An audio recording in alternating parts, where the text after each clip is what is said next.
Bienvenue dans le chapitre nombres décimaux.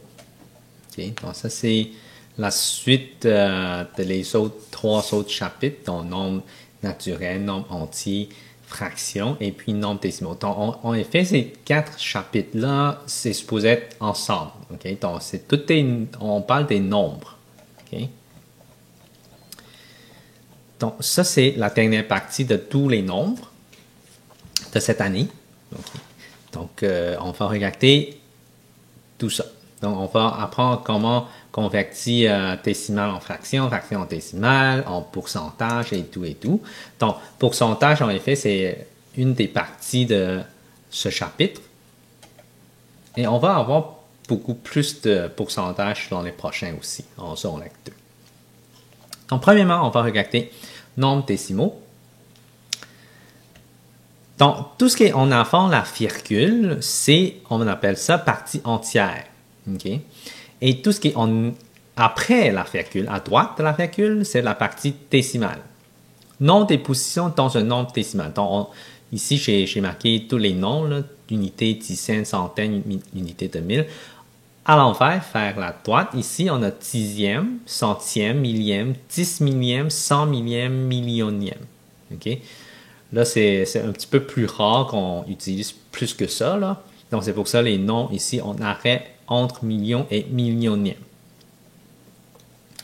Exemple 1. Écris en chiffres chacun des nombres décimaux suivants. Donc, on va regarder la question A. 125 et 48 centièmes. Donc, si on utilise le tableau en haut, là, 125. Donc, 125, c'est ici. Après ça, et, donc virgule, 48 centièmes. 48 centièmes, donc ça doit être ici. Okay, 48. Donc, parce que le 8, c'est à centième. Donc, on marque 48 centièmes. OK? Donc, ça, c'est question A. Donc, 125 et 48 centièmes. Après ça, on utilise 2 et 398 millièmes. 2 et, donc 2, 398. 398 millièmes. Est-ce qu'on est à millième? Oui. Donc, ça, c'est la réponse. 2,398. Donc, on fait une autre. 13 et, donc 13, virgule. 112, donc 1, 1, 2, 10 millième, 10 millième, donc 1, 1, 2 ici. Donc, la virgule est là, le 13 est là. Donc, si c'est 112, 10 millième, mais ça veut dire qu'on va avoir un 0 ici. Donc, j'ai 13,0112.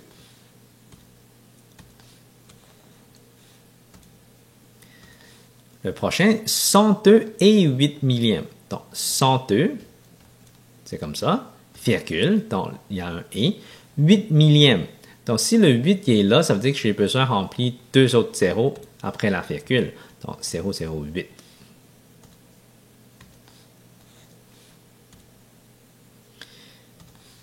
« 1300 millième. 1300. Donc, 1300 millième. Donc, 00 1300 millième. Donc, en effet, c'est 1,300. Okay, on va commencer par question A. Exemple 1PA. Écris en lettres de chacun des nombres décimaux suivantes. Donc, 317 et 56. On va écrire ça. Donc, je fais le taper, comme ça, je pense que c'est plus clair. 300.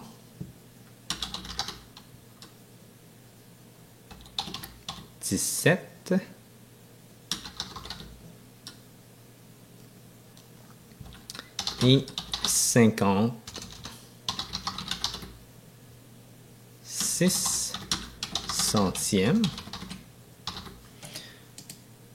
Là, il a souligné en français là, parce que ma version est en anglais. Je vais setter toute la langue française après. Après ça, donc ça c'est question A. Question P. 203 et 48 millièmes. OK? Donc, 203 et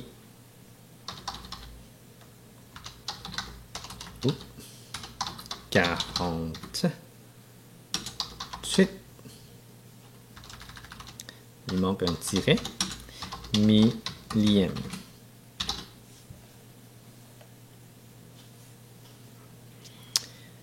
OK. Le prochain, 2066. Donc, 2060. 68, pardon. 68 et 1003 10 millièmes. Hein? 1003 10 millièmes.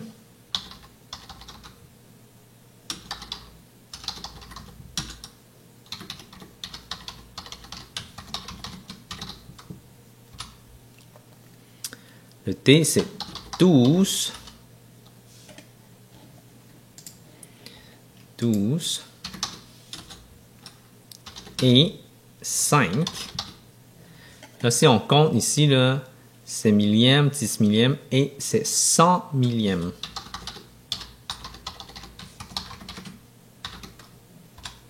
Le E, c'est 9 et 23.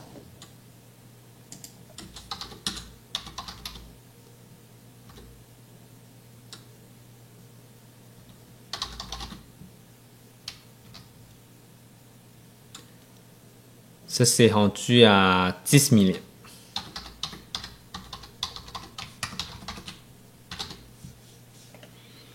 Donc, tout ça, je vais changer en français. Et voilà. Donc, ce sont les réponses de cette question.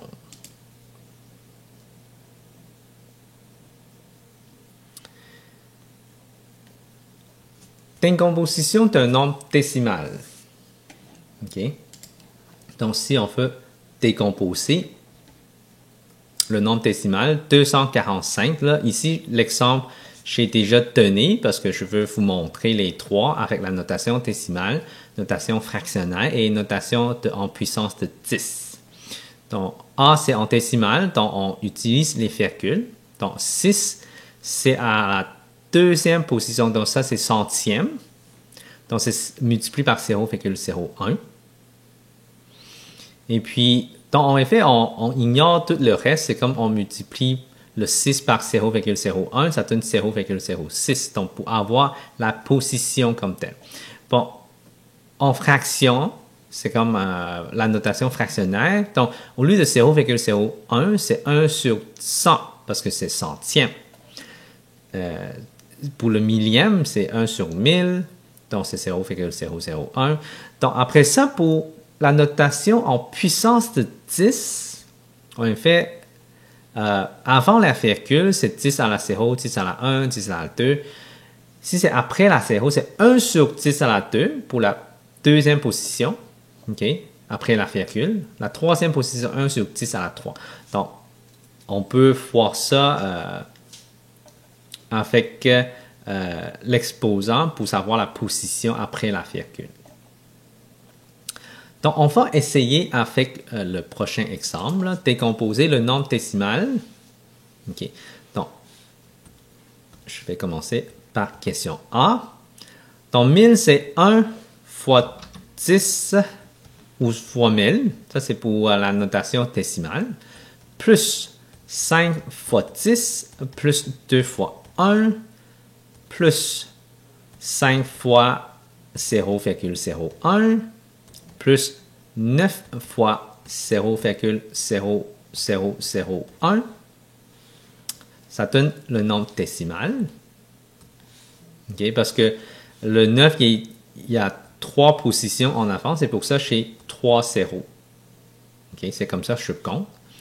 Pour la question P, fractionnaire, on peut suivre qu'est-ce qu'on a en haut, là? 1 fois 1000, plus 5 fois 10, plus 2 fois 1, plus 5 fois 1 sur 100, parce que ça, c'est centième, plus 9 fois 1 sur... On fait combien de positions? J'ai 4 positions, donc ça, c'est... J'ai besoin de 4 zéros.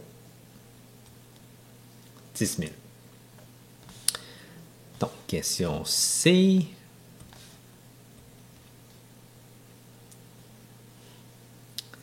C'est bon. Avec la notation en puissance de 10, donc ça donne 1 fois 10 à la combien? Parce que ça, c'est 1000, donc c'est à la 3.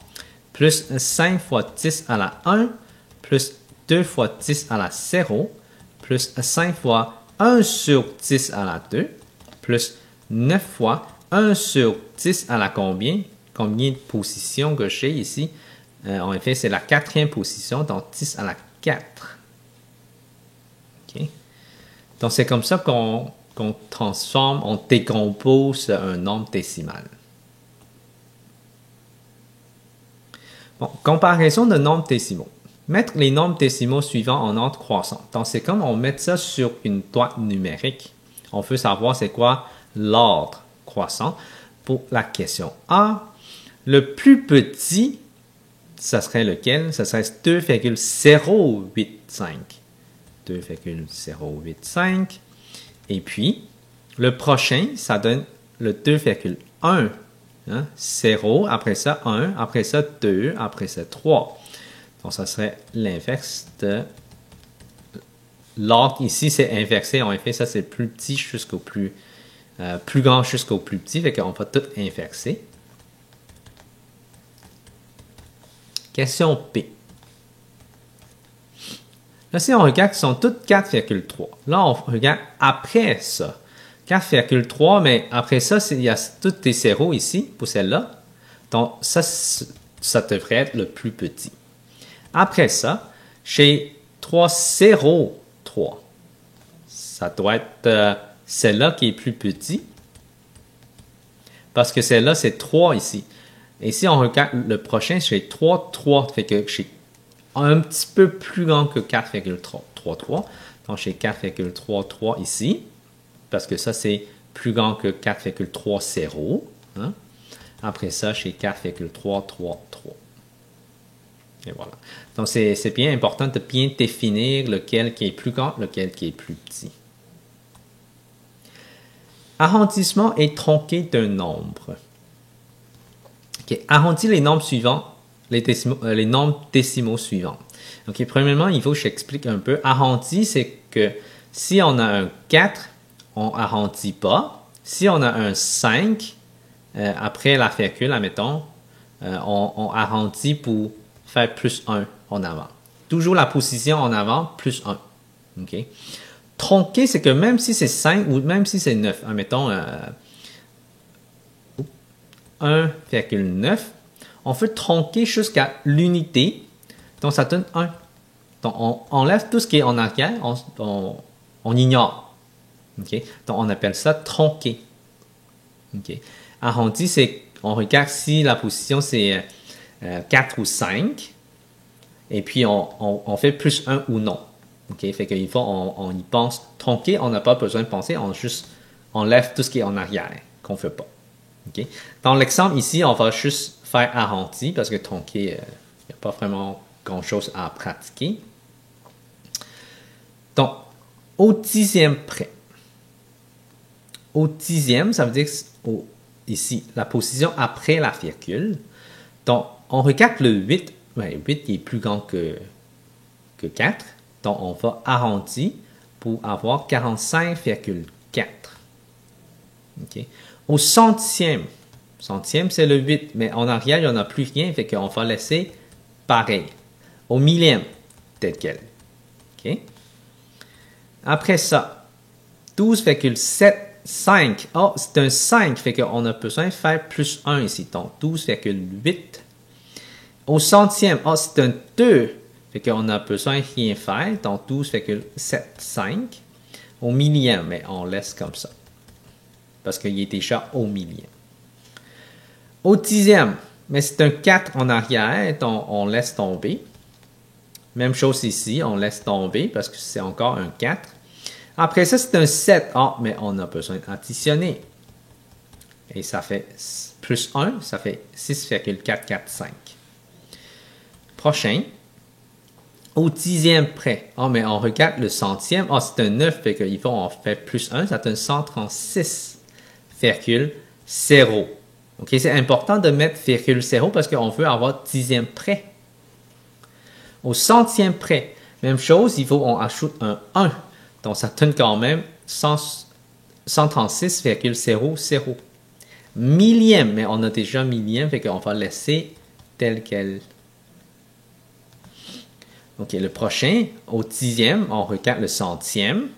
Ah, j'ai besoin de plus 1, ça fait 1,0. Au centième, on regarde le millième. Ah, on a besoin d'additionner 1, ça donne 1,00. Au millième, on regarde le 10 millième, puis on a besoin de faire plus 1, ça donne 0,998. Et voilà. Pour addition et soustraction de nombres décimaux. Si on regarde l'exemple ici, il faut qu'on aligne, parce que là, je vais vous montrer addition verticale. On a besoin d'aligner la virgule. Quand c'est 23, on n'a pas de virgule, mais la virgule est là. Okay? Donc, on a besoin d'aligner tous les virgules. Donc, 5,6. Fait qu'on va ajouter un 0 en haut pour être plus facile et plus correct. Quand on additionne, c'est plus clair. 0 plus 6, ça donne 6. 3 plus 5, ça donne 8. 2 plus 0, ça donne 2. La virgule, ça reste aligné. OK? Donc, ça fait 28,6. Donc, avec ça, j'ai 386,75 plus 75,867. Donc, en haut, il faut que j'ajoute un 0. Je vais faire addition en premier. Et ça donne 7. Ici, j'ai besoin d'ajouter un 1. Ça fait... J'ai besoin d'ajouter un 1 encore. Un 1 encore.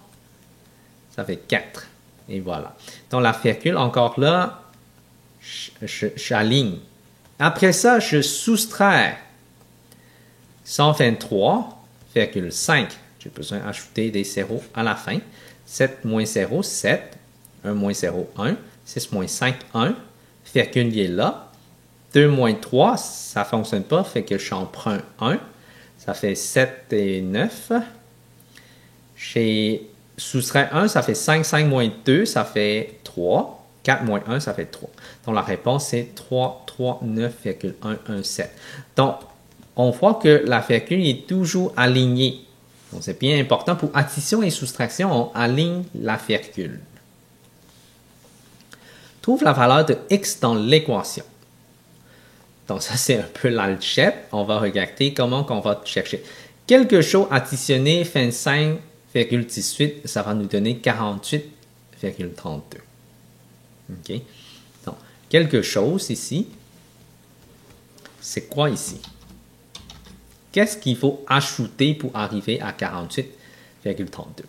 On peut faire un peu l'inverse. On va enlever de 25,18 de 48,32. Comme ça, on peut trouver c'est quoi la valeur.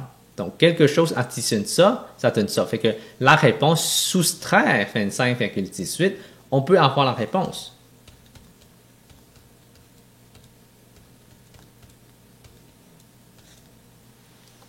OK? Donc, si on soustrait, encore là, on aligne la virgule. Donc, 32 moins 18, ça donne quoi ça? Ça donne 14 en effet. Et puis 48 moins 25, ça donne 3 ici, 2 ici. La virgule est là. Donc, la réponse de x, ce serait 23,14. On peut tester 23,14 plus 25,18. Est-ce que ça donne 48,32? OK? Dans ce cas-là, c'est supposé être pareil. Donc, l'exemple 3D, trouve la valeur de x dans l'équation ici. Donc, on soustrait quelque chose pour que ça donne un nombre plus grand encore. Ça veut dire que x, ça doit être négatif. OK? Donc, moins, ça devient un plus. C'est pour ça que quand on cherche la valeur, on va faire un plus de quelque chose pour que ça donne 200.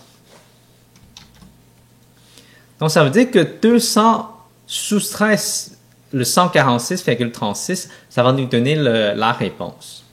Okay? Après ça, on change le signe pour que ça fit dans le x ici. Ça fait que ça donne un moins. Donc, on va premièrement faire 200 moins 146,36. Donc, ici, ça donne 4, ça donne 6, les virgules sont alignées. Donc, 9 moins 6, ça donne 3, 9 moins 4, ça donne 5, et puis ça donne 53 et 64. Donc, ça veut dire que le point d'interrogation ici, c'est 53,64. Donc, la réponse, en effet, x c'est égal à négatif de 53,64. Et voilà. Parce qu'il faut que ça donne moins. Donc, c'est pour ça que x, il faut que ça soit négatif. Bon, le prochain, Francis achète des cadeaux de Noël, un stylo à 9,45, un savon à 4,55, un chandail à 19,99.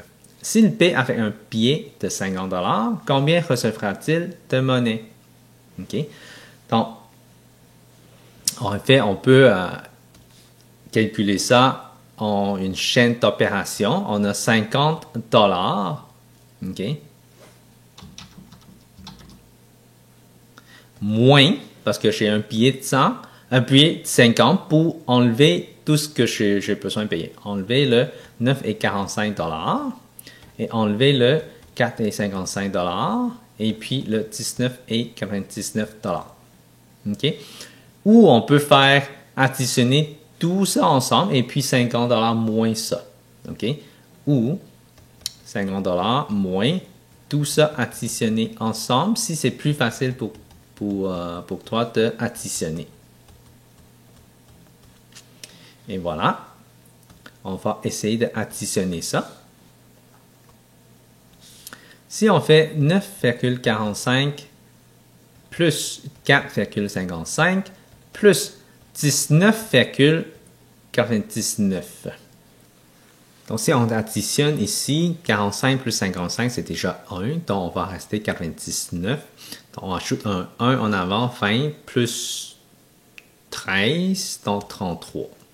Donc, j'ai 33,99 $. Donc, qu'est-ce qu'il faut faire après? C'est que 50 $ moins 33,99. Donc, ça, c'est comme 34. Donc, je vais soustraire 34, ça fait 16. 16 et 0,1.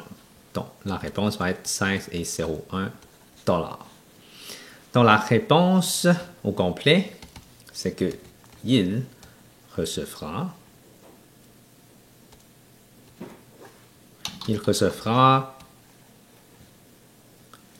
16,01 $. Okay. Donc, en effet, ici au Canada, on n'a plus de sous. Qu'est-ce qu'on va recevoir? C'est 16 $. Donc, ça, c'est quelque chose de spécial en 2013 qu'on a changé, là, mais en réalité, si on a encore des sous, c'est ça qu'il va avoir. OK? Donc, vous pouvez séparer ça en étapes, là. Tu sais, c'est pas nécessaire de toujours faire ça en une seule ligne. Donc, prochain exemple. Francis pèse 60,2 kg avec tous ses vêtements. Sa ceinture et son pantalon, incluant son portefeuille, pèsent 1,05 kg. Son chandail et son chapeau pèsent 0,35 kg. Combien il pèse sans ses vêtements? Donc, tout ce que j'ai besoin de faire, c'est 60,2 kg moins 1,05 kg moins 0,35 kg. On peut faire la soustraction. Donc, 60,2 moins 1,05. OK, on va faire ça en premier. Là, j'ai besoin d'ajouter un 0. Donc, ça donne 15 ici. Et puis 59,15. Après ça, je soustrais encore 0,35. Le 5 moins 5, ça donne 0. Ici, j'en ai pas assez, donc j'emprunte 1 de 9. Donc, ça fait 8 ici. Et puis ici, j'ai déjà emprunté 1, ça donne 8. Donc, 58 et 80 kg. Donc, réponse. Il pèse 100. C'est vêtements. Oh, il pèse, je n'ai pas marqué la réponse. Il pèse 58,80 kg sans ses vêtements. Voilà. OK. Donc, vraiment, addition et soustraction, vraiment aligner les virgules et comme ça, tout se fait comme avant. Multiplication de nombres décimaux. Donc, ici, je vais vous montrer comment calculer avec les virgules. Donc, premièrement, 3,6 fois 5. Okay. Donc, on a un chiffre après la virgule, mais on va calculer comme ça. On va calculer 36 multiplié par 5. OK? Donc, on va faire ça en premier. 6 fois 5, ça donne 30. 3 fois 5, ça donne 15. Donc, ça donne 180. Là, on regarde, il y a combien de chiffres après la virgule? On a juste un chiffre. Donc, ça veut dire que je vais calculer un chiffre après la virgule. Donc, c'est 18,0. Donc, ça veut dire que c'est 18. OK? Donc, ça, c'est la réponse. Donc, on compte seulement le nombre de virgules après pour les deux nombres. On va regarder pour le prochain. Là, on a, dans les deux nombres, quand on multiplie, on a toutes les deux des virgules. Donc, on va faire 425 multiplié par 8. 5 fois 8, ça donne 40. 2 fois 8, ça donne 16. 16 plus 4, ça donne 20. Donc, on va tasser un 20. On va tasser un 2. 4 fois 8, ça donne 32. Donc, 34. 3400. Avec 3400, mais j'ai combien de chiffres après la virgule? On a 2, 5 et 8. Donc, on a 3 chiffres après les virgules. Donc, on compte 3. OK? Fait qu'on va prendre 3 chiffres ici, 0, 0 et 4. Donc, on va mettre la virgule juste avant le 4. Donc, on va avoir 3 chiffres, 3 nombres après la virgule. Donc, ça donne 3,4. Et c'est ça la réponse. Donc, les zéros après les virgules, on peut les laisser tomber. Ce n'est pas important. Donc, même chose aussi dans la question, on a des zéros à la fin. Là, on peut les laisser tomber. Ceux-là, on ne les compte pas. Okay? Tous les zéros en arrière la virgule et qui traînent, il y a plus de chiffres après. Admettons, si on a ça, mais là, on compte. On va avoir 1, 2, 3, 4 chiffres ici. Mais si on a 0,5, 0, 0, 0, mais on a juste un chiffre. Okay? Les zéros en arrière, on ne les compte pas. C'est ça, ça veut dire. Le prochain ici, moins 2,4 et 4,5. La réponse va être négative parce que les signes sont différents entre les deux nombres. Donc, la réponse va être négative, mais on va calculer 24 fois 45. Donc, 4 fois, on va mettre un 0 ici. 4 fois 4, ça donne 16. 2 fois 4, ça donne 8. Donc, 960. Et puis, 4 fois 5, ça donne 20. 2 fois 5, ça donne 10. Ça fait 120. Donc, je vais avoir 1080. 1080, là, j'ai combien de chiffres après les virgules? J'ai 1 et 2. Donc, ça, c'est le total. C'est toujours le total. Donc, j'ai deux chiffres. Donc, je tasse la virgule là. Donc, 10,8. Moins 10,8. Et ça serait ma réponse. Au prochain, c'est exposant 2. Donc, j'ai 2,18 multiplié par 2,18. C'est ça, ça veut dire. Donc, qu'est-ce que je peux faire? Donc, je vais avoir 218 multiplié par 218. 0, 0. Donc, fois 2. Donc, ça donne 436 ici. Et puis, j'ai un 0 ici, puis 218. Et encore là, le 8, ça donne quoi? Ça donne 8 fois 8, ça donne 64. 6, donc 14. 2 fois 8, 16, 17 ici. Donc, si j'additionne, ça donne 4 ici, ça donne 2 là. Je tasse un 1. Donc, ça fait ici 13, 14, 15. Donc, on a 1 de plus aussi. Donc, ça fait 5, 6, 7 et puis 4. OK, donc on a ça comme réponse, mais combien de chiffres après la virgule chez 1, 2, 3, 4? 4 chiffres, donc 1, 2, 3, 4, la virgule va être là. Donc la réponse va être 4,7524 comme réponse. Okay. Donc on n'a pas besoin d'aligner les virgules. Quand on multiplie, on ignore les virgules, on veut juste compter à la fin. Okay. Ça serait une étape de plus quand on voit des décimales. Multiplication par des puissances de 10. Donc ça, c'est en effet un truc qui est plus facile. Si on multiplie par des 10, 100, 1000, tout ça, ce sont des puissances de 10. On tasse la virgule. Okay? Si on fait fois 100, 3,5, on fait fois 100. Je vais tasser la virgule combien de fois? Le nombre de zéros gauchers ici, c'est 2. Donc, je vais tasser 2 fois. Une fois, 2 fois. Donc, la virgule va être là. Donc, il y a des places qui sont libres, fait qu'il faut que j'ajoute des zéros. Donc, la réponse va être 350 ici. Le prochain, 743,5, puis on multiplie par 0,0001. OK? 0,0001, ça veut dire quoi? Ça veut dire que ça, c'est 1 sur 10 000, en effet. OK? Si c'est... OK, je vais commencer par un nombre plus petit. Si c'est 0,1, on tâche une fois. Donc, le nombre de fois que j'ai ici, c'est... On va tasser 1, 2, 3, 4. 4 fois. Là, c'est pas juste les zéros qu'on compte. On compte juste le premier chiffre, le 1. Donc, ça inclut ça. Ça, c'est parce que ça, c'est après la virgule. Si c'est avant la virgule, c'est comme ça. On compte le nombre de zéros. Donc, ici, on a 4 fois. Il faut que je tasse, mais faire la gauche. OK? Parce que ça, c'est plus petit.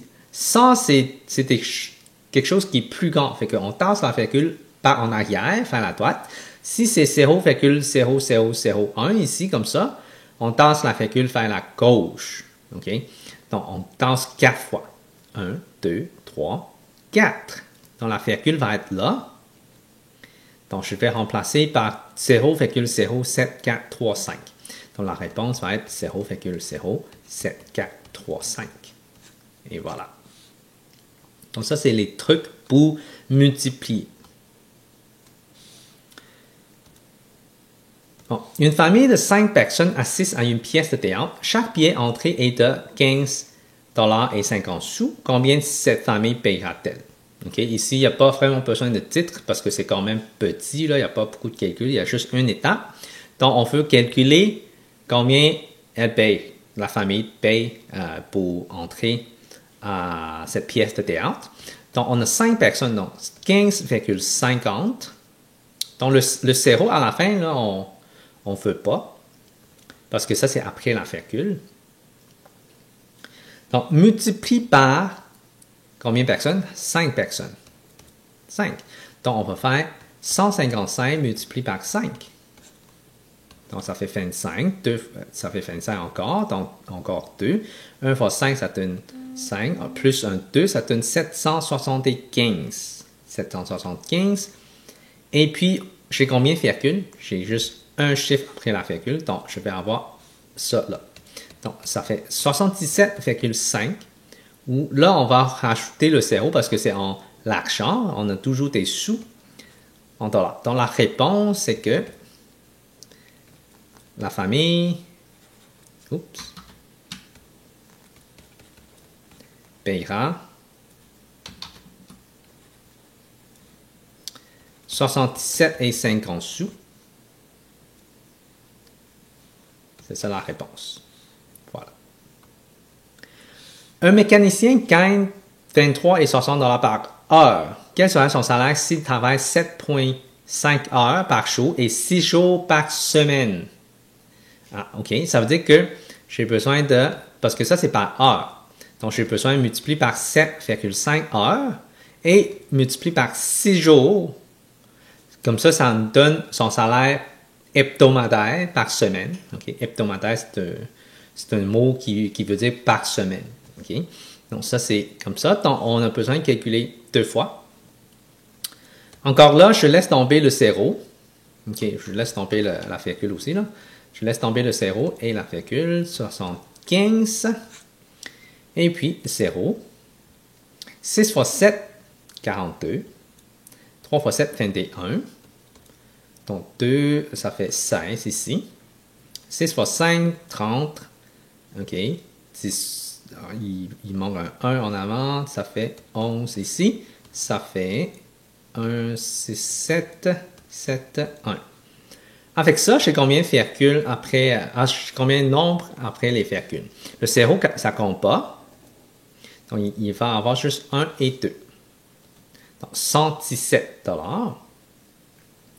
177 $, pardon. Donc, après ça, il faut que je multiplie 177 multiplié par 6, parce que c'est 6 jours. Donc, là, ça, c'est juste une multiplication normale. Là. 7 fois 6, ça donne 42. Encore là, c'est un 4, ça fait 6. Donc, il va y avoir un autre 4. Donc, 1062. Donc, la réponse, c'est 1062 $. Réponse. Son salaire est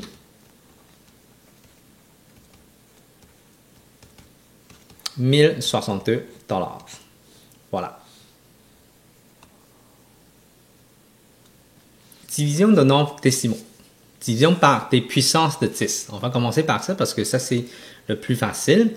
Quand on divise par un nombre comme ça, 100, 1000, 10, tout ça, il n'y a pas de virgule, OK? Donc, on tend la virgule vers la gauche. OK? De combien de fois? Mais je compte le nombre de zéros. OK? Donc, 3,5. Ici, je tâche 2 fois. La virgule est là. Donc, je vais avoir 0,035. Si on divise par quelque chose qui est plus petit que 1, OK, 0,00001. Donc, combien de fois je vais tasser? Et ça, cette fois-ci, c'est tasser vers la droite. OK? Je tasse ici 1, 2, 3, 4. Là, je compte aussi le 1. Donc, ça fait 4. Donc, je tasse 4 fois. Donc, 1, 2, 3, 4. La virgule est là. Donc, je remplace par des zéros. Donc, la réponse va être 7, 4, 3, 5, 0, 0, 0. OK. Division par un nombre entier. Là, je vais faire la division avec le crochet. Là, j'ai besoin de mettre la virgule dedans. C'est pas comme la multiplication. Ici, j'ai besoin de savoir et où ma virgule. Donc, 4 fois 8, ça donne 32. Il reste... Oh, là, on est rendu à virgule. Donc, on va mettre un virgule là. Parce que quand on est rendu à la virgule, il faut en mettre une virgule sur la réponse aussi. Donc, on descend le 4. Une fois, ça donne 4. Et ça fait, il n'y a pas de reste. Donc, la réponse va être 8,1. Donc, chaque fois qu'on rencontre la virgule, on a besoin de mettre ça sur la réponse de la division. On va réessayer encore pour une autre fois. 1,488, crochet 12. 12, ça rentre 0 fois dans le 1, donc 0 virgule, parce que j'ai déjà rendu à la virgule, donc j'ai besoin de mettre une virgule. Donc, j'ai 14 ici, donc une fois, ça donne 12. Là, après ça, je peux ignorer la virgule parce que je l'ai déjà mis. Donc, il reste 2 et 8. 2 fois, ça donne 24. Il va rester 48. 48, ça veut dire 4 fois 12. Ça donne 48 et il n'y a plus de reste. La réponse va être 0,124. Bon, si c'est division par un nombre décimal, qu'est-ce qu'on va faire? Là, qu'est-ce qu'on va faire, c'est que c'est quelque chose de spécial. On ne fait pas le diviseur à une virgule. Qu'est-ce qu'on va faire, c'est que on va tasser la virgule par en arrière. Fait que le diviseur aussi, il faut que je tasse une fois. Si je vais tasser une fois dans le diviseur, il faut que je tasse une fois dans le diviseur aussi. Donc, ça donne 86,5 divisé par 12. Si je fais ça avec le crochet, 86,5 divisé par 12. 12 fois 7, ça donne 84. Et il va rester 25. Oh, j'ai déjà la virgule ici. OK, donc 7 virgules.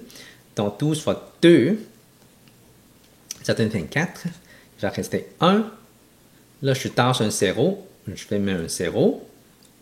Là, ça ne fonctionne pas parce que ça ne rentre pas. OK? Donc, je vais mettre un autre 0.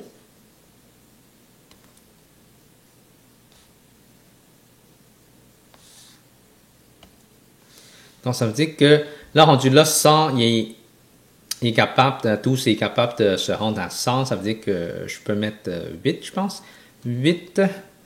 Donc, 8 fois 12, ça donne 96. Donc, il va rester un 4. Là, j'amène un autre 0. 12 fois 3, ça donne 36. Et puis, ça va rester 4 tout le temps. Donc, c'est périodique. Donc, parce que, c'est quoi ça veut dire périodique? En effet, c'est 3, 3, 3, 3, 3 et ça ne termine plus. Qu'est-ce que je peux écrire? C'est que je peux écrire ça comme ça. Si on ne veut pas arrondir, on veut avoir exact, on peut mettre un bar comme ça, ça veut dire que ça va se répéter. On appelle ça périodique. Périodique. Donc, c'est comme ça qu'on marque la réponse. Effectue le calcul suivant. Ici, je vois que le diviseur, j'ai besoin de tasser 2 fois. Donc, ça veut dire que le dividende aussi tassé 2 fois. Donc, ça fait 20,4 divisé par 4, 2, 5. Si je mets ça dans le crochet, 4, 2, 5. Là, 0, c'est ce que 20, ça rend 0 fois. Donc, 0, virgule. Rendu là, on a besoin de mettre une virgule. 204, est-ce que ça rentre? Non plus. OK, fait qu'après la virgule, il faut que j'ajoute un autre 0. Là, je vais ajouter un 0 comme ça. Ah, 2040, oui, ça va se rentrer. Donc, je dis 2 fois. Donc, ça fait 850. Si je soustrais, ça fait quoi? Ça fait 0 ici, ça fait 9. Et 19 moins 8. Oh, c'est beaucoup plus que ça. Donc, on va réessayer encore. 850, c'est trop petit, là. Moi, je dirais peut-être 4 fois. OK. 4 fois 5, ça donne 4 fois 425, on fait 850 multiplié par 2, 1700. 1700. Voilà. Si je soustrais ça, ça fait ça, ça. 20 moins 17, ça donne 3. 340. Là, il faut que j'ajoute un 0. Je peux essayer 1, 2, 3, 4, 5, 6, peut-être 7. Hein? 7 fois. 7 fois 5, 35. 2 fois 7, 14. Ça fait 1. 4 fois 7, 28. 28, 29. En effet, je peux avoir un autre. Donc, peut-être c'est 8. Ça va arriver à la réponse. Donc, multiplie par 8, ça fait 4. 2 fois 8, 16, ça fait 20. Donc, avoir un 2, 32, 34. Donc, voilà. Il n'y a pas de reste. Donc, la réponse va être 0,048. Donc, avec le crochet, là, je pense que vous êtes à l'aise quand même là, pour faire la division avec le crochet. OK? Donc, l'importance ici, c'est de voir que le décimal, quand on rencontre la décimale, il faut que je marque déjà tout de suite sur la réponse du crochet. Donc, c'est comme ça qu'on marque avec le 20, oh, tout de suite, j'ai déjà la virgule, fait qu'il faut que je mette un 0, virgule. Là, 204, ça ne fonctionne pas, donc il faut que je mette un 0 déjà. Et puis, j'ajoute un 0 et on continue comme ça. OK? Là, ça prend un petit peu plus de pratique pour ça, sûrement. C'est sûr qu'on peut utiliser calculatrice, rendu sur la 1. Donc, ça dépend des professeurs. On va quand même pratiquer avec à main. OK? Donc, ici, je vois que j'ai besoin de tasser 2 fois. Donc, il faut que je tasse 2 fois aussi. Donc, ça fait 2,496 divisé par 16. Donc, 2,496 divisé par 16. Encore là, 16, ça rend rien dans le 2. Donc, 0, tout de suite. Rendu le 24 une fois. Donc, j'ai 16. Je soustrais, ça donne 8 avec le 9. 16 fois quoi, ça donne presque 89. Moi, je peux essayer avec 5 peut-être. 5 fois 6, ça donne 30. Oui. Et puis, ça fait 80. Là, il va rester 96. Je peux juste faire un 6. Et ça fait 96. Et voilà. 0,156.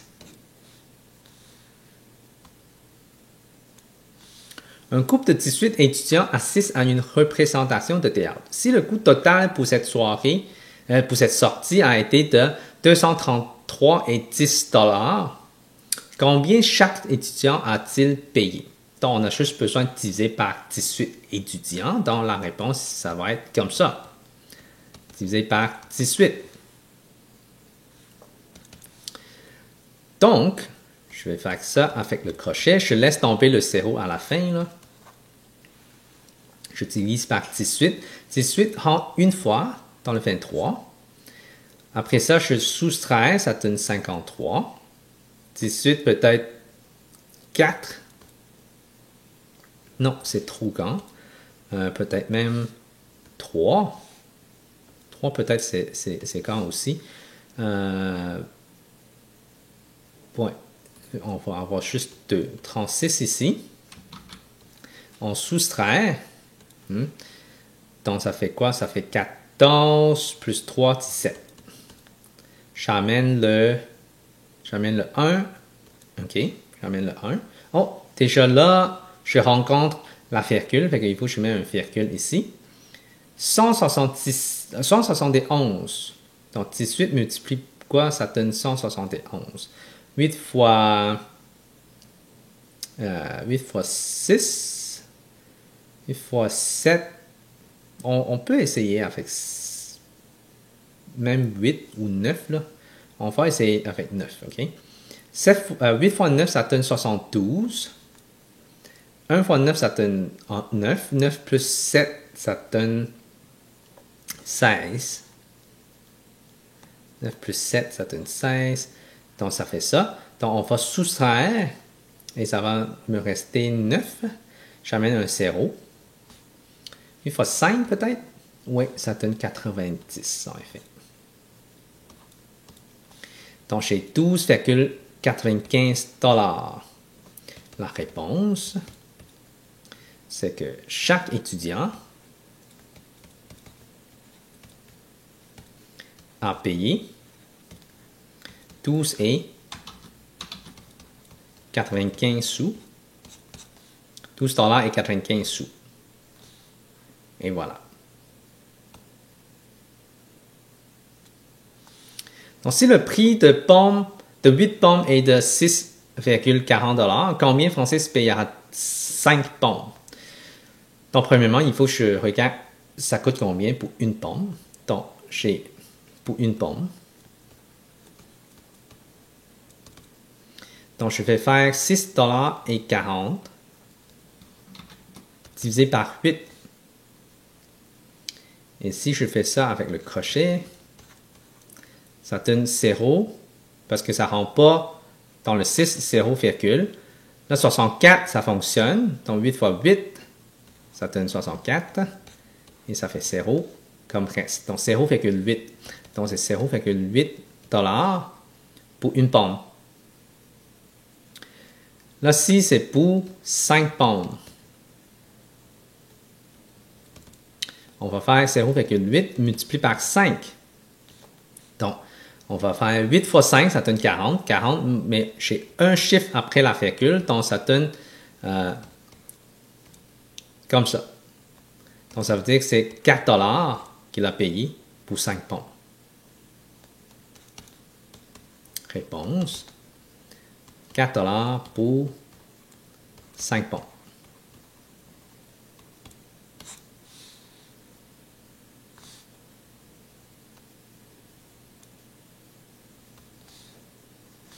OK. Le prochain. Trouve le prix d'un kilogramme d'orange si 3,45 kg coûterait 17,94 $. Donc, ça veut dire qu'on veut avoir 1 kg d'orange. Là, ça veut dire que 17,94 divisé par 3,45, ça va me donner pour chaque kilogramme. OK? Donc, tout ce qu'on veut avoir pour unité, une unité, c'est le diviseur.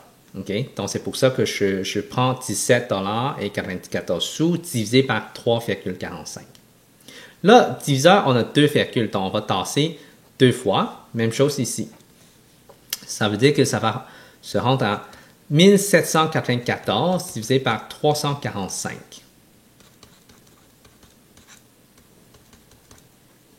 Donc, ça rend combien de fois? Là, on peut calculer 1, 2, 3, 4, 5, peut-être 5. 5 fois 5, ça donne 25. 4 fois 5, ça donne 20. 3 fois 5, 15, donc 17. Donc, ici, je soustrais et ça donne 75 moins 6, 69. Donc, il va rester 69. On peut ajouter un autre 0. Donc, ça veut dire que là, il faut que je mette une virgule. Parce que après ça, il n'y a plus de 0. Il faut que j'ajoute un 0. Si j'ajoute un 0, c'est après la virgule. Donc, ici, la réponse, je vais avoir la virgule aussi. Donc, je vais faire 2 fois. Et ça fait 690. Et ça va rester 0.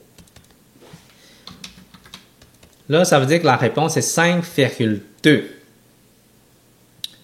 En effet, la réponse finale, le prix d'un kilogramme d'orange est 5,20 $. Voilà.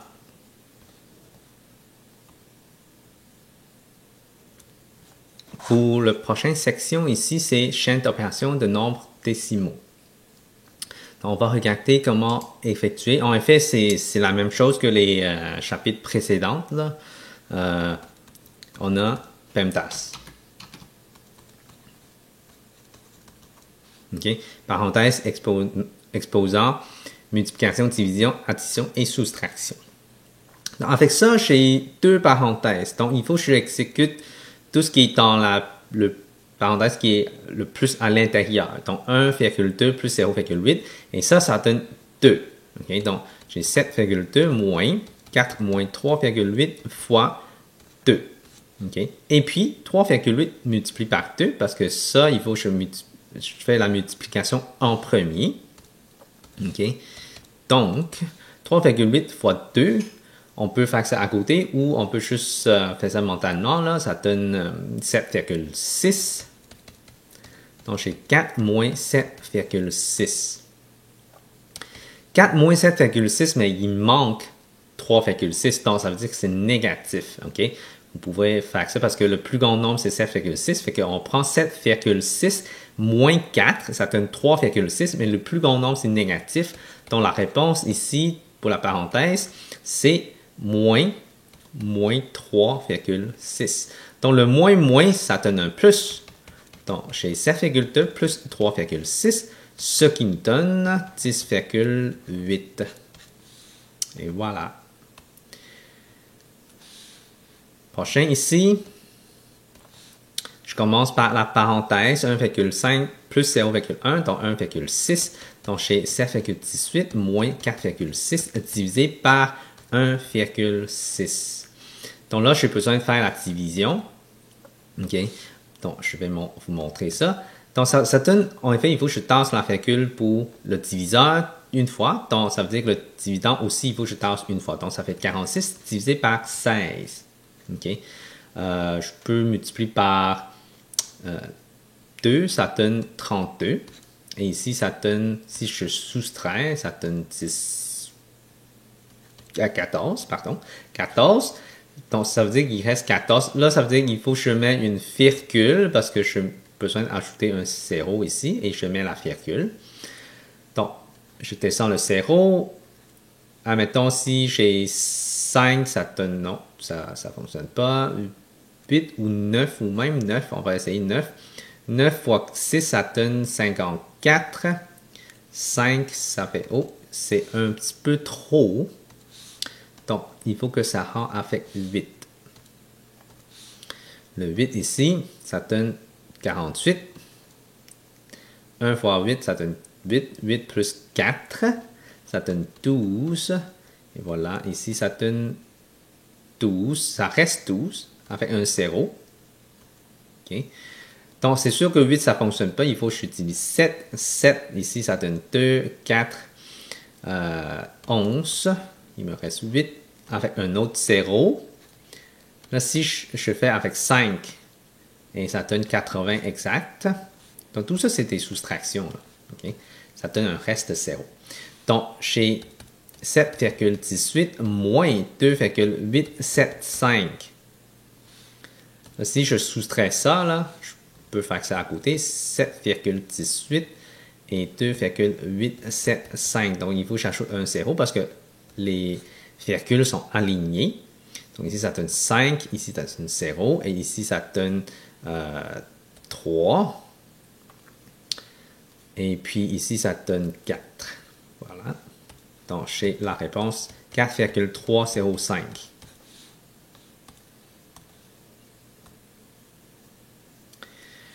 OK. Maintenant, trouve la valeur de A dans l'équation suivante. OK. Donc, quelque chose, donc, premièrement, il faut qu'on regarde à l'envers. Quelque chose multiplié par 0,4, ça donne 7,89. Pour enlever la multiplication, normalement, c'est comme 2 fois quelque chose égale 6. On fait 6 divisé par 2 et ça va nous donner la réponse. Donc, on va faire 7,89 divisé par 0,4.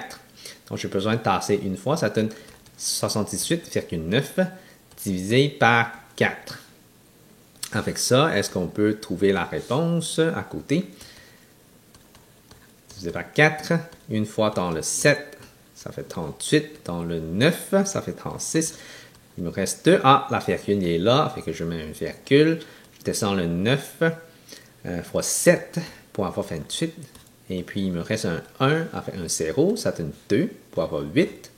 Et puis, un 5. Donc, ça veut dire que ça, A moins 2,15, ça va nous donner 19,725. Là, je vais ajouter le 2,15 parce qu'un nombre qui est plus grand, moins ça, ça donne ça. Fait que la réponse 19,725 additionne. OK?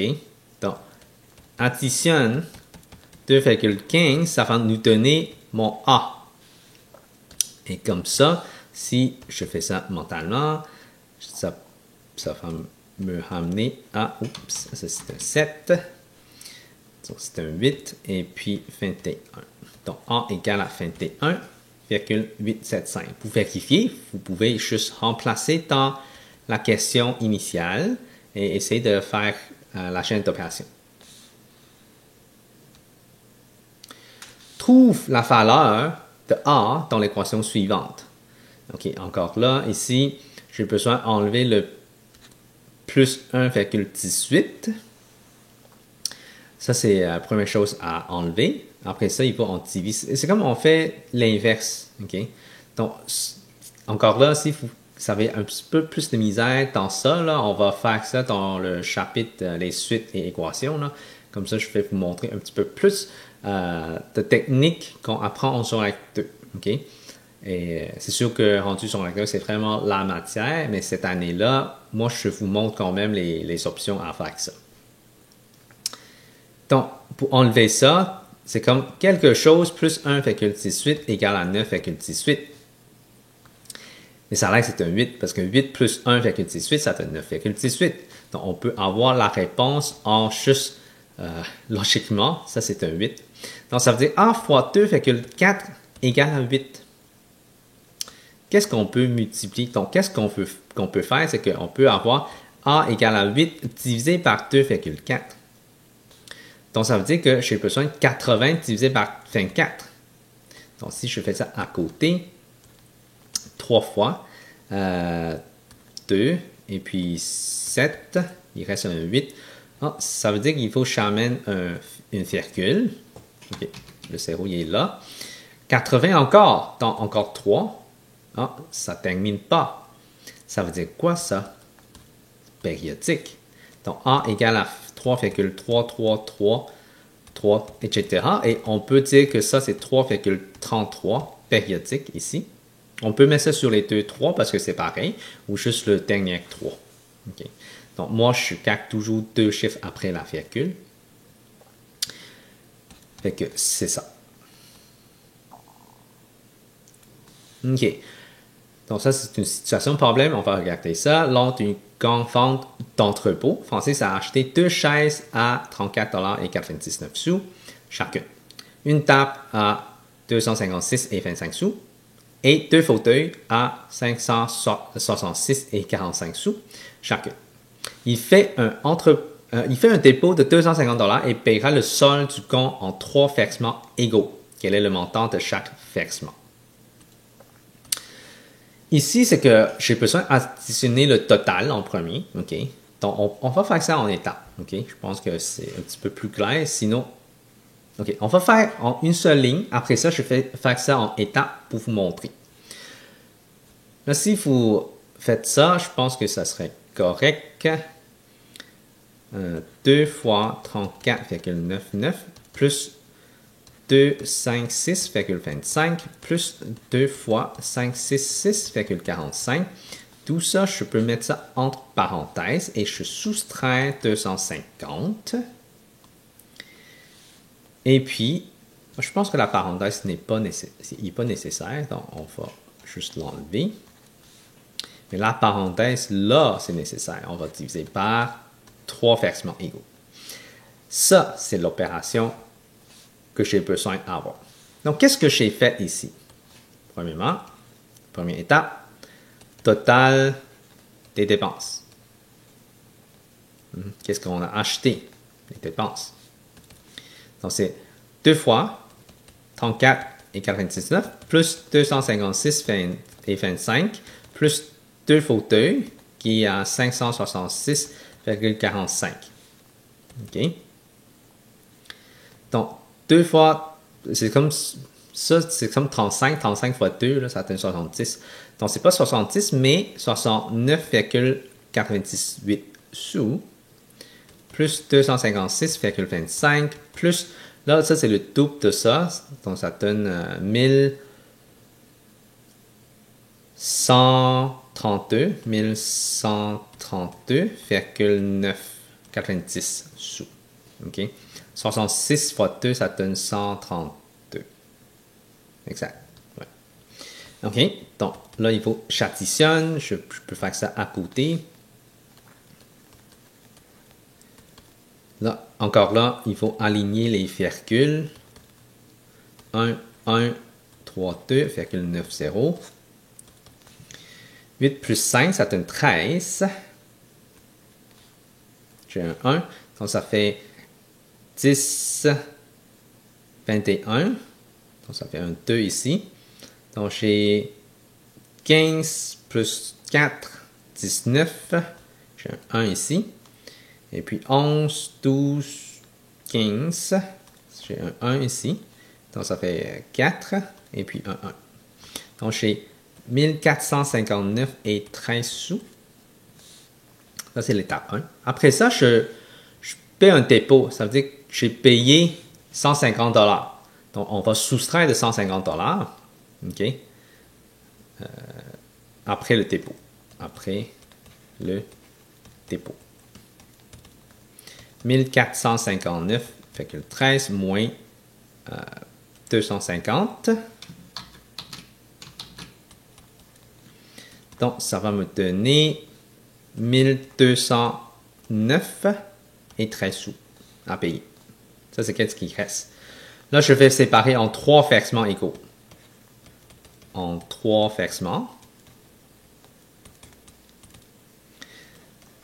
1209,13 divisé par 3.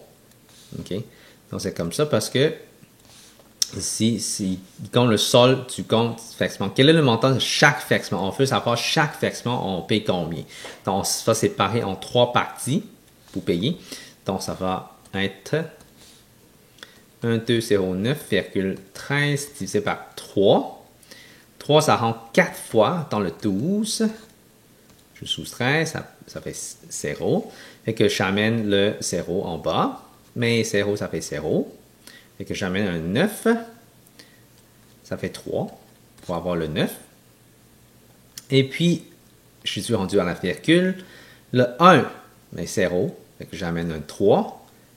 4 pour avoir le 12. Il reste un 1. Là, il faut que j'essaie d'avoir un autre 0 pour voir est-ce que j'ai besoin d'arrondir. Donc, ça fait un 3 pour avoir un 9. Donc, je n'arrondis pas. Ça va me rester à payer 403 et 4 sous.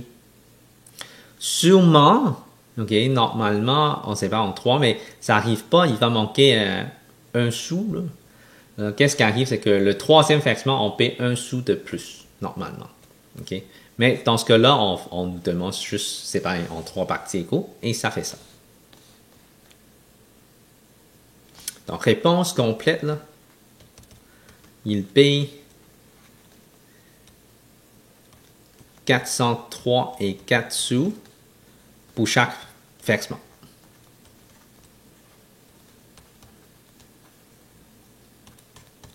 Voilà. OK, prochaine section ici, c'est des nombres rationnels. OK, on veut juste vous montrer encore. Nombres rationnels sont représentés par le symbole Q. OK, nombres rationnels, c'est les fractions, OK, les décimaux en périodique. Tout ça, ce sont des nombres rationnels. Tout nombre naturel est rationnel. Tout nombre entier est rationnel. Donc, tous les nombres décimaux et les fractions sont des nombres rationnels. OK? Donc, périodiques ou non périodiques qui se terminent. Tous les décimaux qui se terminent. OK? Admettons 2,75. Il n'y a plus de point, là. Ça veut dire que c'est rationnel. Si c'était 2,333, point, mais ça, c'est périodique. Ça, c'est aussi rationnel. Mais il y a des 1, 4, 1, 6, 5, 6, 7, 9, 1, 2. Tu sais, il n'y a pas de suite et on ne sait pas c'est quoi les nombres après. Ça, c'est pas rationnel. Ça, c'est irrationnel. On va regarder ça plus en détail là, durant son acte 3, mais c'est comme ça ici. Okay? On va apprendre que fractions, décimaux qui se terminent ou périodiques, tous les nombres entiers, tous les nombres naturels sont tous des nombres rationnels avec le symbole Q. Okay? Naturel, c'est le N. Entier, c'est un 7. Et maintenant, c'est un Q. Bon, pour le pourcentage. Pourcentage est un rapport dans le deuxième terme et 100%. Donc, exprime en pourcentage pour le rapport 5 sur 16. Si je mets ça sur 100, qu'est-ce que je devrais avoir? Donc, il y a différentes façons pour le faire. C'est comme on peut regarder 16 fois quoi, ça va nous donner 100, fait qu'on va faire la même chose en haut. Ça, c'est une des techniques. Mais ça a l'air que 16, on ne peut pas connaître c'est quoi, qu'est-ce qu'on multiplie pour arriver à 100. Donc, qu'est-ce qui arrive, c'est que je peux faire un produit croisé. Okay? Produit croisé, c'est 100 multiplié par 5 divisé par 16 pour avoir la réponse. Donc, ici, c'est 500 divisé par 16. Là, je vais calculer avec calculatrice pour être un petit peu plus vite. Là.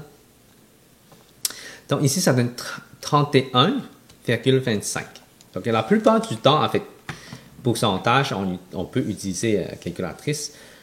C'est parce qu'il y a beaucoup de décimaux et on veut accélérer les calculs. Là. Mais on peut quand même faire ça comme 500 divisé par 16 avec la division du crochet. Là. Donc, ça se fait aussi. C'est juste un petit peu plus long maintenant.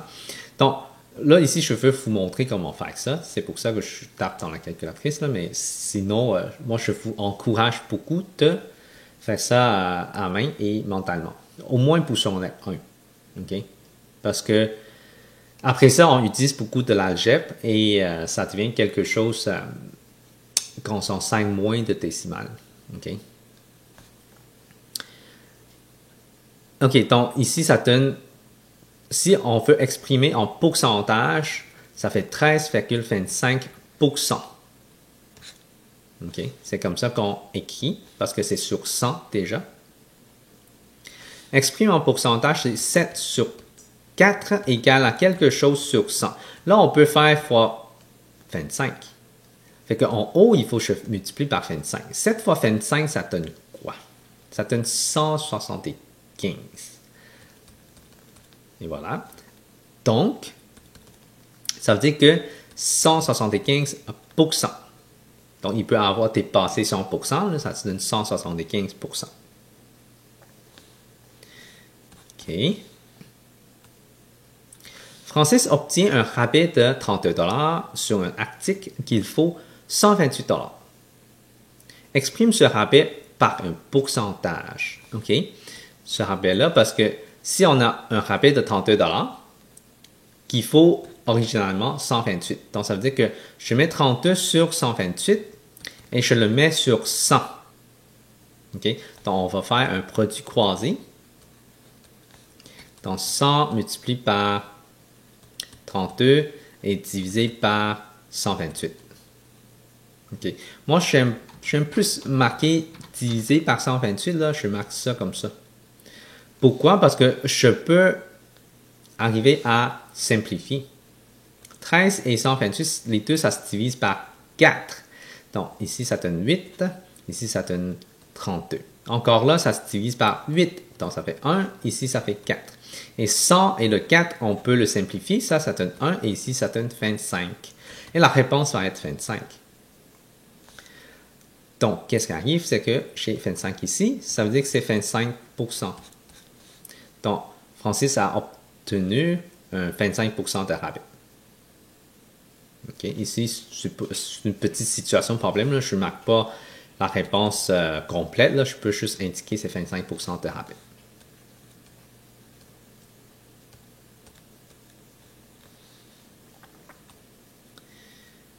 OK. Dans une école de 1200 élèves, 875 ont le français pour la langue maternelle. 225 ont l'anglais et les autres ont une autre langue. Quel pourcentage d'élèves de l'école a une langue maternelle autre que le français ou l'anglais? Donc, premièrement, il faut que j'enlève tout ce qui a la langue maternelle français et anglais. Donc, 1200 moins 875 moins 225. Et puis, ça donne un nombre. Ce nombre-là, je vais mettre ça sur 1200. Okay. Moi, je vais faire ça en étapes, là, juste pour ne pas vous mélanger trop à ce point-là. Donc, qu'est-ce que j'ai ici? C'est 1100, ça va nous donner 100 personnes. Donc, je mets le 100 sur le total qui est 1200. Donc, j'ai 100 personnes, 100 élèves qui a une langue maternelle autre que le français et anglais. Et je mets ça sur le total des élèves et il faut que je mette ça sur 100. Donc, 1200 fois quoi, ça donne 100. Là, ça ne fonctionne pas trop, là, fait que parce qu'on ne peut pas multiplier par une fraction sûrement. Là. Donc, on va faire 100 fois 100 divisé par 1200. Donc, les zéros, ça s'annule. Donc, ça va rester 12 et 100. On va simplifier encore. 12 divisé par 2, ça donne 6. 100 divisé par 2, ça donne 50. Encore là, je peux séparer en 2. Donc, ça fait 25 sur 3. Ah, 25 sur 3, si je divise 25 divisé par 3, ok, parce que ça donne 25 sur 3. C'est comme 25 divisé par 3. 3 fois 6, ça donne 24. Il reste 1. Il va mettre un 0, ça donne... Par contre, ça va nous donner 3 ici, ça donne 9. Oh, c'est pas un 6, ça. 6 fois 3, ça donne 18. 3 fois 8, ça donne 24. OK? C'est un 8,3333 parce que ça reste à avoir toutes les périodiques là. Donc, on va avoir 8,33%. Là, j'ai arrondi toujours avoir deux chiffres après la virgule. Et ça, c'est la réponse. 8,33% des élèves qui ne parlent pas, qui a une langue maternelle autre que le français et anglais. Okay? Donc ici, c'est 8,333 périodique. Okay? Donc normalement, on ne met pas décimale sur une fraction. C'est pour ça que ça peut pas être la réponse finale là, sur ça. On transforme en pourcentage avec le symbole comme ça, pourcentage. Okay? Pourcentage d'un nombre. Trouve 40% de. De, encore là, c'est multiplication. Donc, 40%, ça veut dire 40 sur 100. 40%, c'est toujours sur 100. Pourcentage, c'est toujours sur 100. OK? De multiplier 125. Là, on peut simplifier le 0 avec le 0. Après ça, je peux diviser par 5, ce qui donne 2. 5 ici, ça donne 25. Okay. Le 2, ça peut simplifier avec le 4. Ça va rester ça. 2 sur 1 multiplié par 25, ce qui est égal à 50. Donc la réponse est 50. Encore là, 28%, c'est 28 sur 100 multiplié par 50. Parce que c'est 2. Okay. 50 et 100, on peut simplifier. Ça donne 1, ici ça donne 2, et le 2 et 28, ça peut simplifier aussi. Ça va me donner 14. Donc 28% de 50, c'est 14. Okay. Ça veut dire que ça. Okay. Prochain exemple, exemple 8G. 5% des 1200 employés d'une entreprise font des heures supplémentaires. Combien d'employés font des heures supplémentaires? Donc ici, c'est D, donc c'est multiplication, ça veut dire que c'est 5% multiplié par 1200. OK? Donc, comme ça va me donner la réponse de combien d'employés font des heures supplémentaires. Donc, je ne vais pas écrire un titre ici parce que c'est une situation de problème quand même assez simple. Donc, 5%, c'est 5 sur 100 multiplié par 1200. Si je simplifie ça, les zéros, ça s'en va. Donc, 5 fois 12, ça donne 60. Donc, 5% des 1200 employés, en effet, c'est 60 employés en tout.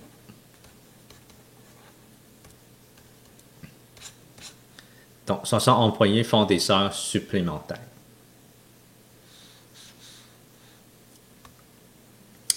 Rabais et taxes.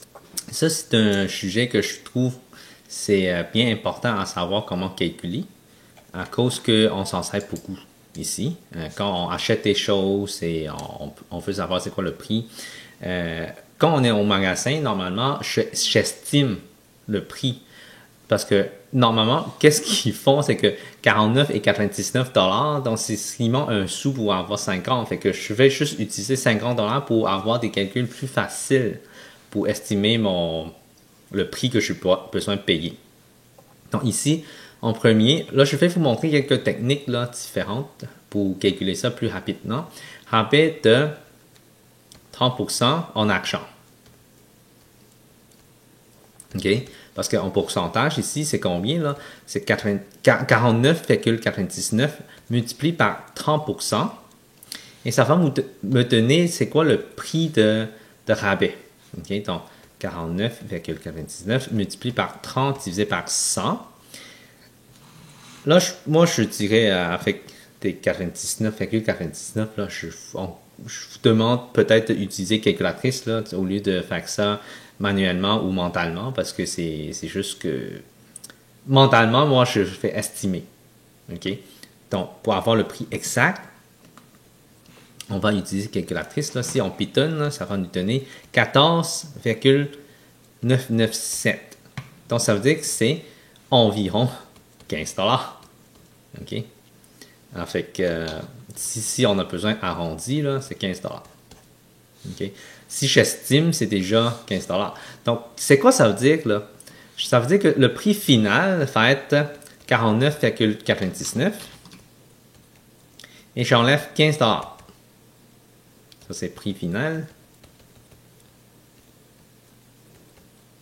Oh, il n'y a pas de E. Donc, si c'est ça, donc ça veut dire 49,99 moins 15, ça va nous donner 34,99 $. Donc, ça, c'est le prix final. Donc, ça, c'est une des techniques. Hein, on trouve c'est quoi le valeur du rabais et on enlève. Okay? Normalement, dans un magasin, c'est moi que je vais faire ça dans ma tête. Okay? Séparé en étapes. Mais si on peut calculer avec une calculatrice, okay, on peut juste faire quelque chose de beaucoup plus simple. Parce que c'est un rabais, on va faire 1 moins 30%. Et on multiplie par le prix. Donc, on va mettre le prix en avant. Là. Le prix multiplie par 1 moins 30%. 1, c'est comme 100%. Okay? Et on enlève 30% pour avoir 70%. Ça veut dire que c'est 49,99 multiplié par 70%. Okay? Pour avoir la réponse 34,99 $. Okay? Donc, c'est comme ça que je calcule, moi.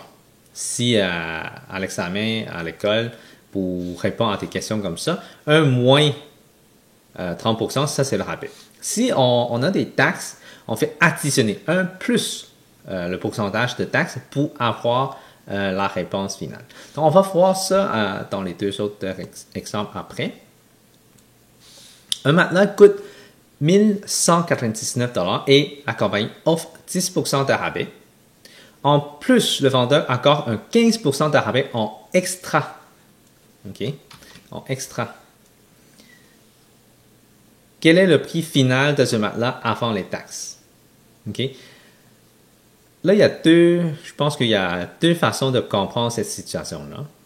15% de rabais en extra, ça veut dire quoi? Est-ce que ça veut dire que c'est 15% de ce prix-là ou c'est 15% après qu'on a eu un rabais? OK?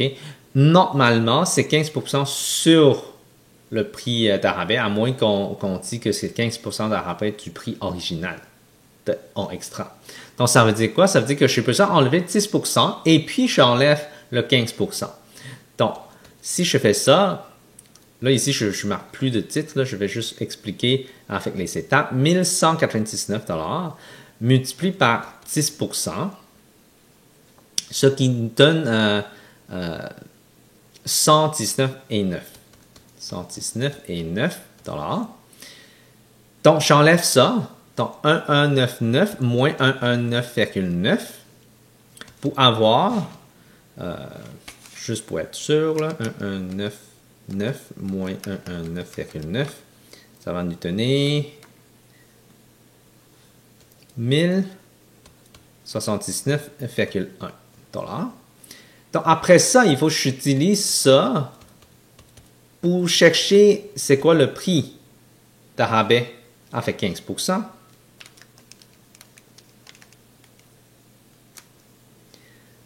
Donc, ça fait 161 et 87. Là, j'ai arrondi. Là.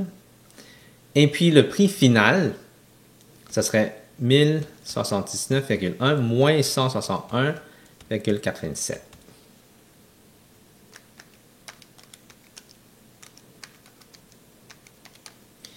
Voilà. Et ça donne 917,23 $. Donc, c'est comme ça qu'on cherche. Hein. Premièrement, on cherche le rabais. Et puis, on cherche après le rabais.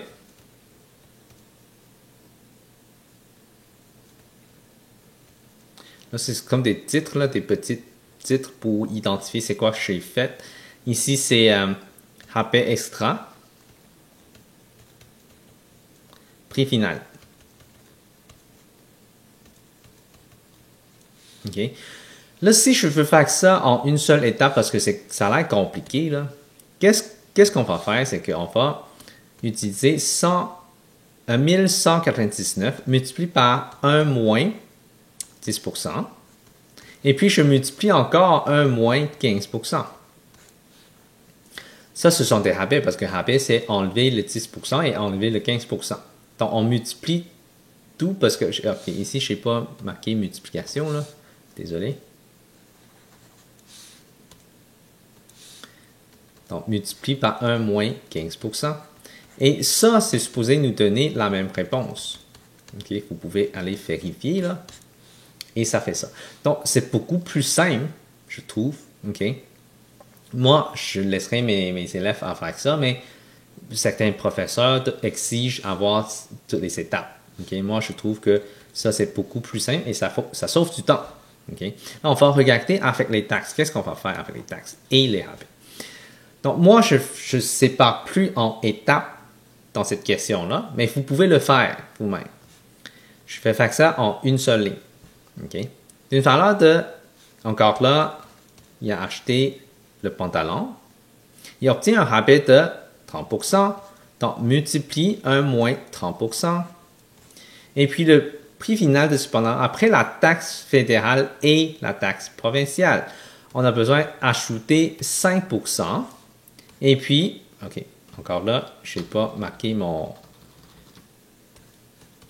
le signe de multiplication, 1 plus à 5% parce que le taxe, il faut en payer plus. Et puis, on multiplie 1 plus 9,975%. En effet, chez tort ici, c'est pas multiplié parce que la façon qu'on calcule maintenant avec les taxes, c'est plus pareil comme avant. On a besoin d'ajouter les taxes comme ça, plus 9,975%.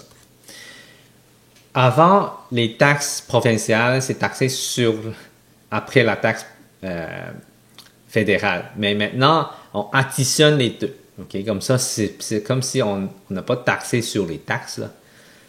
C'est juste la façon de dire. Il a changé le pourcentage des taxes pour ajuster, pour montrer que c'est vraiment les deux là, et non taxé sur les taxes. Okay? Donc, avec les taxes, c'est comme ça qu'on a besoin au Québec. Donc, on a besoin d'ajouter 5% et 9,975% en tout. Ça veut dire qu'en fait, c'est 14,975% de taxe totale. Donc, si on fait ça, donc ça veut dire que chez ça, ici, multiplie par 66% et multiplie par 100% plus donc 114,975%. Okay. Donc, si je calcule ça, 66%, c'est fois 70 divisé par 100.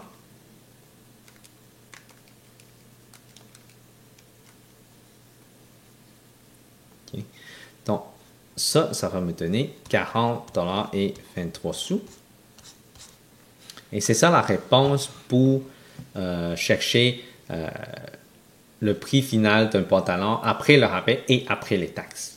Okay?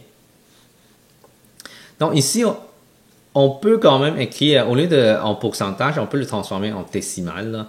Donc 70%, je vais vous montrer comment transformer pourcentage et en décimal et en fraction maintenant. Okay? Donc sur la calculatrice, vous pouvez faire fois 70 divisé par 100. L'autre aussi, fois 114,975 et divisé par 100. Dans cette section-ci, c'est pour savoir comment transformer et comparer fraction, nombre décimal et pourcentage. Transformation du nombre décimal à la fraction. En décimal à la fraction, là, il faut qu'on regarde comment lire les positions. Donc, ici, c'est 18 centièmes. Donc, ça veut dire que 18 sur 100. et ça donne 0,18. Donc, on a déjà transformé en fraction. Là, il restait juste à simplifier. On peut diviser toutes les deux par 2. Ça donne 9. Et ici, ça donne 50. Donc, la réponse va être 9 sur 50. Okay? Donc, c'est bien important à savoir comment simplifier. Encore là, vous pouvez utiliser calculatrice pour simplifier, mais moi, je vous encourage de pratiquer et faire ça mentalement. Là, ici, j'ai 15 et 5 dixièmes. Donc, j'ai 15 et 5 dixièmes. C'est comme ça qu'on écrit. Et puis, on peut simplifier, ça donne 15 et 1 demi. Okay? Là, on peut laisser en nombre fractionnel, donc c'est pas important de le retransformer en fraction impropre, parce que le 15 c'est entier déjà, fait qu'on peut laisser en avant. Tout ce qui veut transformer en décimal, c'est 0,5 dans le 5 ici, après la virgule, et ça devient 1 demi. Transformer du nombre décimal au pourcentage, ici c'est encore plus facile. Écris le nombre décimal en pourcentage. Donc 0,18. On tasse la virgule 2 fois vers la droite. OK? Donc, ça fait ça. Donc, la virgule va être là. Donc, ça fait 18%. On peut laisser 18,0, là, c'est comme vous voulez, mais 18%. OK? Parce que après, les zéros après la virgule, c'est pas important pour nous en mathématiques. Écris le nombre décimal en pourcentage. Encore là, on tasse 2 fois. Ça donne 1550%. OK? Le but, c'est juste multiplier par 100, OK? Pour transformer en pourcentage. Là, si on regarde fraction au nombre décimal, 3 sur 4, c'est comme division. C'est comme 3 divisé par 4. Fait qu'on peut le mettre 3 divisé par 4 et on met 0, parce qu'on est rendu là, parce que ça rentre 0 fois dans le 3. Là.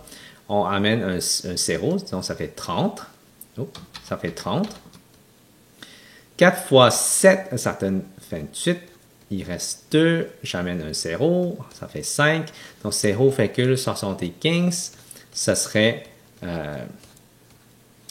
ma réponse pour transformer en décimal. Donc, on fait juste une division et on cherche en décimal. OK? Donc, certaines calculatrices vous transforment nombre décimal en fraction. Donc, c'est quand même assez pratique, rendu on sont avec 3, 4, 5, là. Mais maintenant, c'est sûr qu'on devrait pratiquer à faire ça manuellement. Écris la fraction en nombre décimal, donc 2 sur 3. Donc, on va faire 2 divisé par 3. Donc, 2 divisé par 3, ça ne rend pas. 0, donc ça fait 20. Je pense que je vais mettre un petit peu, tasser le 2, là. J'aime pas la division en crochet, là. Ça, c'est la technique francophone, parce qu'il n'y a pas assez de place pour mettre des zéros. Okay? 3 multiplié par 6, ça donne 18 et ça va rester 2. Encore là, c'est 20, donc 6, 18 encore, et ça va rester 2. Donc, on soustrait, hein, tout ça, c'est... Donc, ça va faire 0,6666666. Et qu'est-ce qui arrive, c'est que la réponse, on va mettre 0,6 périodique pour représenter que ça ne termine pas. Écris la fraction en nombre décimal. Donc, encore là, 11 divisé par 6. On fait 11 divisé par 6. Ça rend une fois dans le 11, ça fait 6. Ici, ça fait 5. J'amène un 0. J'ai besoin de mettre la virgule.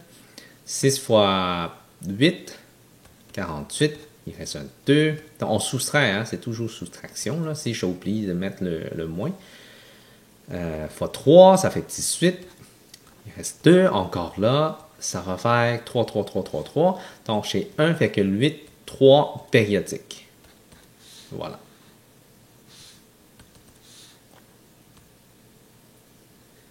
Bon, la fraction en pourcentage, qu'est-ce qu'on va faire? C'est que 3 sur 4, on multiplie par 100. Donc, multiplie par 100, c'est comme on multiplie par 100 sur 1. Là. On peut simplifier. 4 et 100, ça donne 25. Ici, ça donne 1. Donc, ça fait 75%. OK? Donc, moi, je trouve qu'en pourcentage, c'est un petit peu plus facile qu'en décimal. Donc, une fois transformé en pourcentage, on peut le transformer en décimal en tassant la virgule vers la gauche. On va faire ça après, là. Mais, tu sais, c'est comme ici, multiplié par 100 sur 1.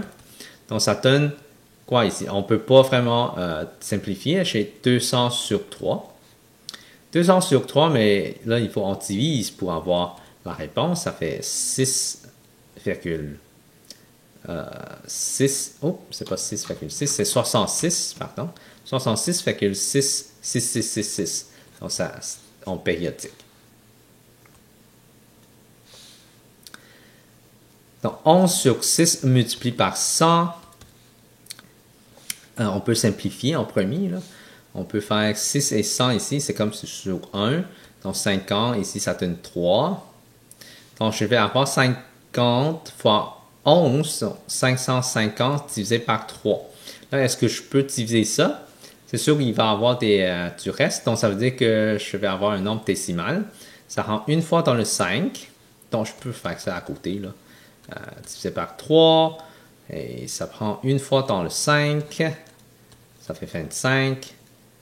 Fois 8, 24, il reste un 0, fait que 1, 8, 3, ça fait 9, il va rester un 1, là il faut jamais un 0, fait que 183,33333, ça va rester tout le temps des 3 périodiques, donc ça veut dire que c'est égal à, donc je vais marquer ça ici, égal à 183,3 périodiques, ok?